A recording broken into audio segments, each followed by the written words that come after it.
Hello everyone, তো আজকে চলে এলাম নতুন একটা মিনি ভ্লগ নিয়ে। তো তোমরা আমার ভিডিওটা স্কিপ না করে কন্টিনিউ দেখতে থাকো।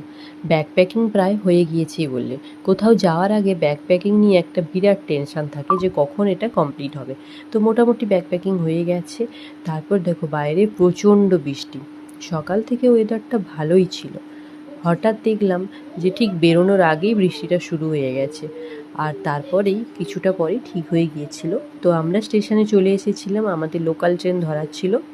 যেহেতু আমাদের ট্রেনটা ছিল সাঁতরাগাছি থেকে, তো সেই জন্য আমরা সবাই মিলে সাঁতরাগাছি চলে গেলাম। সবাই মিলে বলতে বলছি যে রায়ের পাপার সব ফ্রেন্ডসরা মিলেই আমরা প্ল্যানিং করেছিলাম যে সবাই একসাথে বেড়াতে যাব। তো সবার ছুটিছাটা দেখেই আমরা সবাই মিলেই প্ল্যানটা করলাম।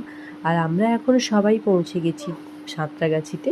তো ওখানে আমরা রাতের খাবার খেয়ে নিয়েছিলাম, তার কারণ আমাদের ট্রেনটা যেহেতু ছিল রাত্রি 9টা থেকে। তো আমরা সবাই মিলে খাওয়া দাওয়া করে এবার ট্রেন ধরার পালা। আর ফাইনালি আমরা ট্রেনে উঠে পড়লাম। তো সবারই এক জায়গাতেই সিট পড়েছিল, সবাই আমরা এক জায়গাতেই বসেছিলাম। তারপর দেখো দেখতে দেখতে রাত কেটে গেল, ভোর হয়ে গেল। ঠিক 5:30 নাগাদ আমরা স্টেশনে পুরী জাংশনে আমরা পৌঁছে গিয়েছিলাম। আর হ্যাঁ, তোমাদের তো বলাই হয়নি, আমরা কিন্তু পুরী এসেছি।